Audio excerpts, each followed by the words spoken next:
unexpected meeting and a promising prospect. The laws of sympathy between beards and birds, and the secret source of that attraction which frequently impels a shaver of the one to be a dealer in the other, are questions for the subtle reasoning of scientific bodies, not the less so because their investigation would seem calculated to lead to no particular result. It is enough to know that the artist who had the honour of entertaining Mrs. Gamp as his first floor lodger united the two pursuits of barbering and bird fancying, and that it was not an original idea of his, but one in which he had dispersed about the by-streets and suburbs of the town a host of rivals. The name of the housekeeper was Paul Sweedlepipe, but he was commonly called Poll Sweedlepipe, and was not uncommonly believed to have been so christened among his friends and neighbours. With the exception of the staircase and his lodger's private apartment, Poll Sweedlepipe's house was one great bird's nest. Gamecocks resided in the kitchen, pheasants wasted the brightness of their golden plumage on the garret, bantams roosted in the cellar, owls had possession of the bedroom, and specimens of all the smaller fry of birds chirruped and twittered in the shop. The staircase was sacred to rabbits. There, in hutches of all shapes and kinds, made from old packing-cases, boxes, drawers, and tea-chests, they increased in a prodigious degree, and contributed their share towards that complicated whiff which, quite impartially, and without distinction of persons, saluted every nose that was put into Sweedlepipe's easy shaving shop. Many noses found their way there, for all that, especially on Sunday morning before church time. Even archbishops shave, or must be shaved, on a Sunday, and beards will grow after 12 o'clock on Saturday night, though it be upon the chins of base mechanics, who, not being able to engage their valets by the quarter, hire them by the job, and pay them, oh the wickedness of copper coin, in dirty pence. Poll Sweedlepipe, the sinner, shaved all comers at a penny each, and cut the hair of any customer for twopence, and being a lone unmarried man, and having some connection in the bird line, Poll got on tolerably well. He was a little elderly man, with a clammy cold right hand, from which even rabbits and birds could not remove the smell of shaving soap. Poll had something of the bird in his nature, not of the hawk or eagle, but of the sparrow, that builds in chimney stacks, and inclines to human company. He was not quarrelsome, though, like the sparrow, but peaceful like the dove. In his walk he strutted, and in this respect he bore a faint resemblance to the pigeon, as well as in certain prosiness of speech, which might, in its monotony, be linked to the cooing of that bird. He was very inquisitive, and when he stood at his shop door in the evening tide, watching the neighbours with his head on one side and his eye cocked knowingly, there was a dash of the raven in him. Yet there was no more wickedness in Poll than in a robin. Happily, too, when any of his ornithological properties were on the verge of going too far, they were quenched, dissolved, melted down, and neutralized in the barber, just as his bald head, otherwise as the head of a shaved magpie, lost itself in a wig of curly black ringlets, parted on one side and cut away almost to the crown, to indicate immense capacity of intellect. Poll had a very small, shrill, treble voice, which might have led the wags of Kingsgate Street to insist the more upon his feminine designation. He had a tender heart too, for when he had a good commission to provide 3 or 4 score sparrows for a shooting match, he would observe in a compassionate tone how singular it was that sparrows should have been made expressly for such purposes. The question whether men were made to shoot them never entered Poll's philosophy. Poll wore in his sporting character a velveteen coat, a great deal of blue stocking and ankle boots, a neckerchief and some bright colour, and a very tall hat. Pursuing his more quiet occupation of barber, he generally subsided into an apron not over clean, a flannel jacket, and corduroy knee shorts. It was in this latter costume, but with his apron girded round his waist, as a token of his having shut up shop for the night, that he closed the door one evening, some weeks after the occurrences detailed in the last chapter, and stood upon the steps in Kingsgate Street, listening until the little cracked bell within should leave off ringing, for until it did, this was Mr. Sweedlepipe's reflection, the place never seemed quiet enough to be left to itself. "It's the greediest little bell to ring," said Poll, "that ever was, but it's quiet at last." He rolled his apron up a little tighter as he said these words, and hastened down the street. Just as he was turning into Holborn, he ran against a young gentleman in livery. This youth was bold, though small, and with several lively expressions of displeasure, turned upon him instantly. "Now, stupid," cried the young gentleman, "can't you look where you're a going to? Eh? Can't you mind where you're a coming to? Eh? What do you think your eyes was made for? Ah, yes. Oh, now then." The young gentleman pronounced the last two words in a very loud tone, and with frightful emphasis, as though they contained within themselves the essence of direst aggravation. But he had scarcely done so, when his anger yielded to surprise, and he cried in a milder tone, "What, Polly?" "Why, it ain't you, sure," cried Poll. "It can't be you." "No, it ain't me," returned the youth. "It's my son, my oldest one. He's a credit to his father, ain't he, Polly?" With this delicate little piece of banter, he halted on the pavement, and went round and round in circles for the better exhibition of his figure, rather to the inconvenience of the passengers generally, who were not in an equal state of spirits with himself. "I wouldn't have believed it," said Poll. "What, you've left your old place then, have you?" "Have I?" returned his young friend, who had by this time stuck his hands into the pockets of his white cord breeches, and was swaggering along at the barber's side. "Do you know a pair of top boots when you see 'em, Polly? Look here." "Beautiful!" cried Mr. Sweedlepipe. "Do you know a slap-up sort of button when you see it?" said the youth. "Don't look at mine, if you ain't a judge, because these lions' heads was made for men of taste, not snobs." "Beautiful!" cried the barber again. "A grass green frock coat too, bound with gold, and a cockade in your hat." "I should hope so too," replied the youth. "Blow the cockade, though. It's like the wentilator that used to be in the kitchen at Todgers's. You ain't seen the old lady's name in the Gazette, have you?" "No," returned the barber. "Is she a bankrupt?" "If she ain't, she will be," retorted Bailey. "That business can never be carried on without me. Well, how are you?" "Oh, I'm pretty well," said Poll. "Are you living at this end of the town, or were you coming to see me? Was that the business that brought you to Holborn?" "I haven't got no business in Holborn," returned Bailey with some displeasure. "All my business lays at the West End. I've got the right sort of governor now. You can't see his face for his whiskers. You can't see his whiskers for the dye upon 'em. That's a gentleman, ain't it? You wouldn't like a ride in a cab, would you? Why, it wouldn't be safe to offer it. You'd faint away, only to see me a coming at a mild trot round the corner." To convey a slight idea of the effect of this approach, Mr. Bailey counterfeited in his own person the action of a high trotting horse, and threw his head so high in backing up against a pump that it shook his hat off. "Why, he's own uncle to Capricorn," said Bailey, "and brother to Cauliflower. He's been through the winders of 2 Charney shops since we've had him, and was sold for killing his missus. That's a horse, I hope." "Ah, you'll never want to buy any more red Polls now," observed Poll, looking at his young friend with an air of melancholy. "You'll never want to buy any more red Polls now to hang up over the sink, will you?" "I should think not," replied Bailey. "Rather so. I wouldn't have nothing to say to any bird below a peacock, and he'd be wulgar. Well, how are you?" "Oh, I'm pretty well," said Poll. He answered the question again because Mr. Bailey asked it again.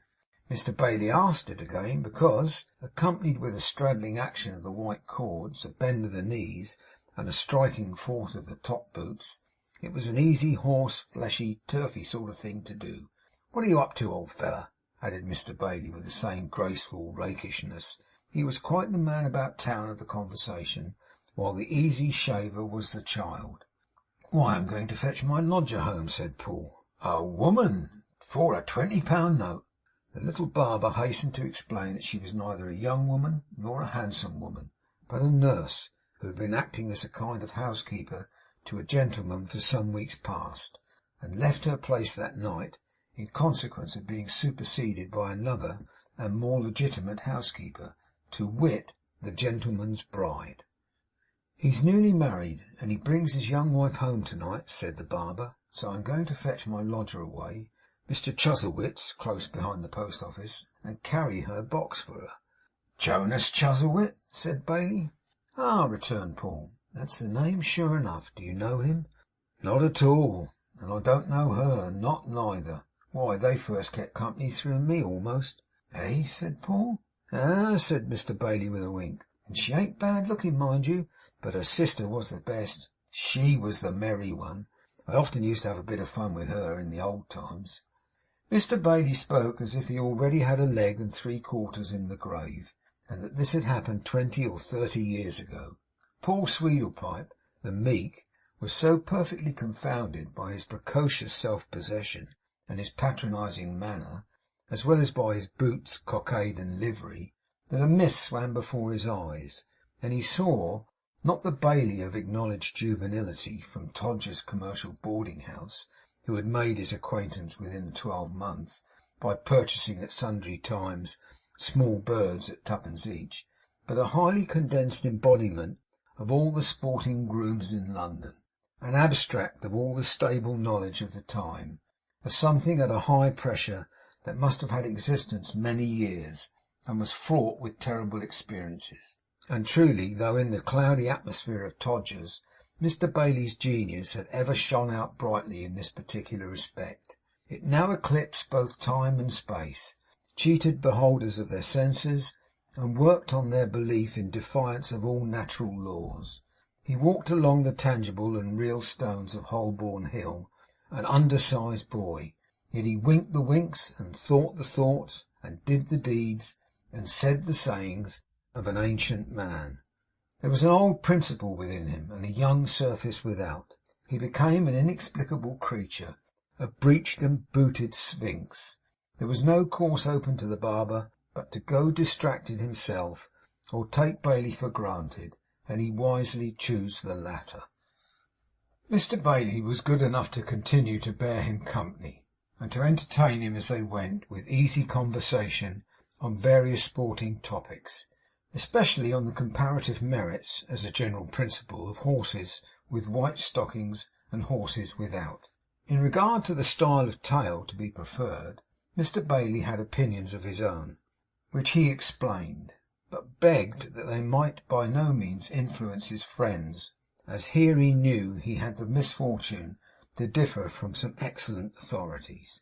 He treated Mr. Sweedlepipe to a dram, compounded agreeably to his own directions, which he informed him had been invented by a member of the Jockey Club, and as they were by this time near the barber's destination, he observed that as he had an hour to spare, and knew the parties, he would, if quite agreeable, be introduced to Mrs. Gamp. Paul knocked at Jonas Chuzzlewit's, and on the door being opened by that lady, made the two distinguished persons known to one another. It was a happy feature in Mrs. Gamp's twofold profession that it gave her an interest in everything that was young, as well as in everything that was old. She received Mr. Bailey with much kindness. "It's very good, I'm sure, of you to come," she said to her landlord, "as well as being so nice a friend. But I'm afraid that I must trouble you so far as to step in, for the young couple have not yet made an appearance." "They're late, aren't they?" inquired her landlord, when she had conducted them downstairs into the kitchen. "Well, sir, considering the wings of love, they are," said Mrs. Gamp.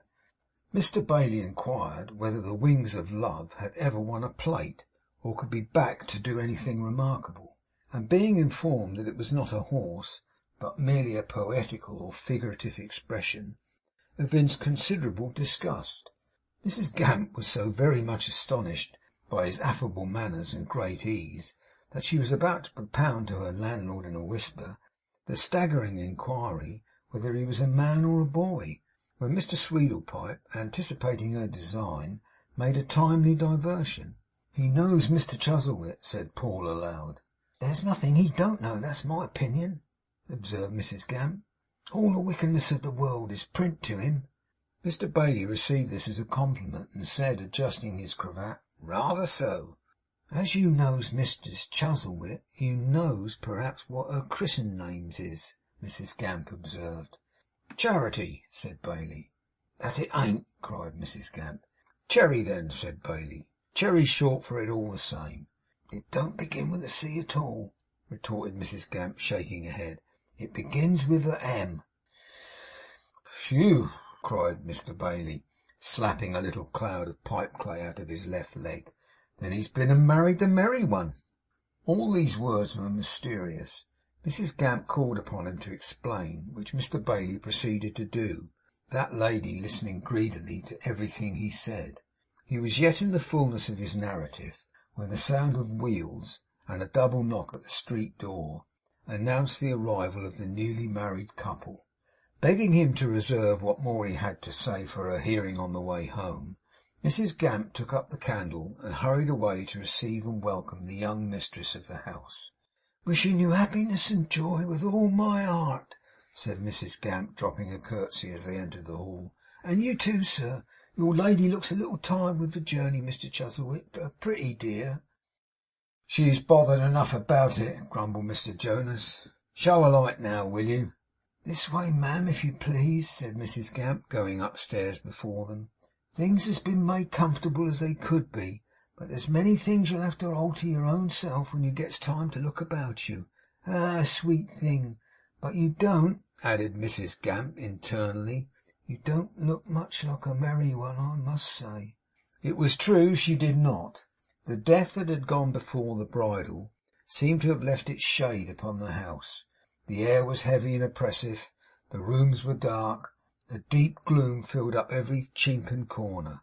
Upon the hearthstone, like a creature of ill omen, sat the aged clerk, with his eyes fixed on some withered branches in the stove. He rose and looked at her. "So there you are, Mr Chuff," said Jonas carelessly, as he dusted his boots. "Still in the land of the living, eh?" "Still in the land of the living, sir," retorted Mrs Gamp. "And Mr Chuffey may thank you for it, sir, as many and many a time I've told him."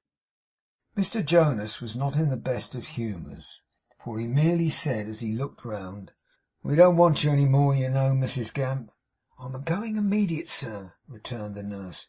"Unless there's nothing I can do for you, ma'am, ain't there?" said Mrs Gamp, with a look of great sweetness, and rummaging all the time in her pocket. "Ain't there nothing I can do for you, my little bird?" "No," said Mary, almost crying. "You'd better go away, please."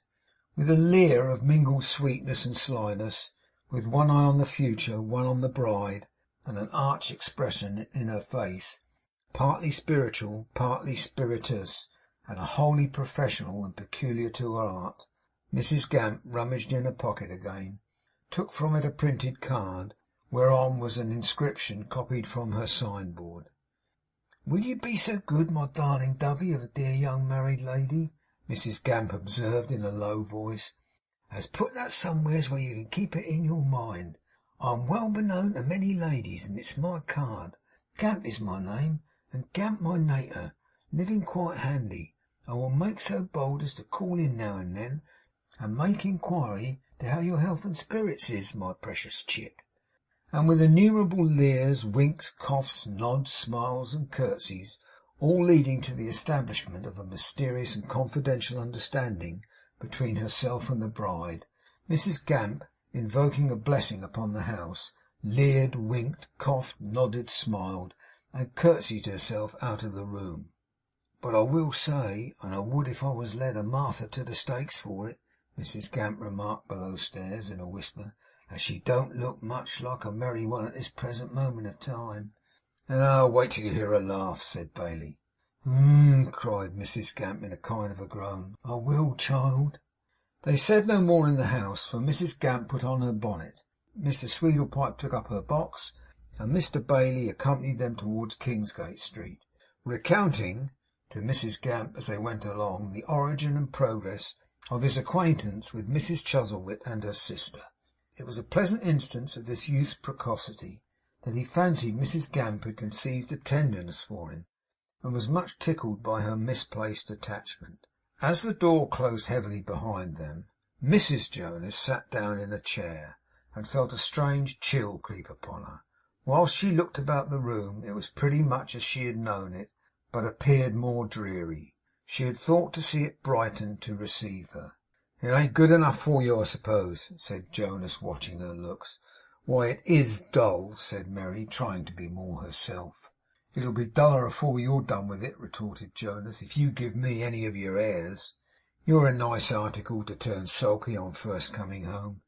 Ecod, you used to have life enough when you could plague me with it. The gal's downstairs. Ring the bell for supper while I take me boots off.' She roused herself from looking after him as he left the room, to do what he desired, when the old man Chuffey laid his hand softly on her arm. 'You're not married?' he said eagerly. 'Not married?' 'Yes, a month ago. Good heaven, what is the matter?' He answered nothing was the matter, and turned from her. But in her fear and wonder, turning also, she saw him raise his trembling hands above his head, and heard him say, 'Oh, woe, woe, woe upon this wicked house!' It was her welcome home. Chapter 26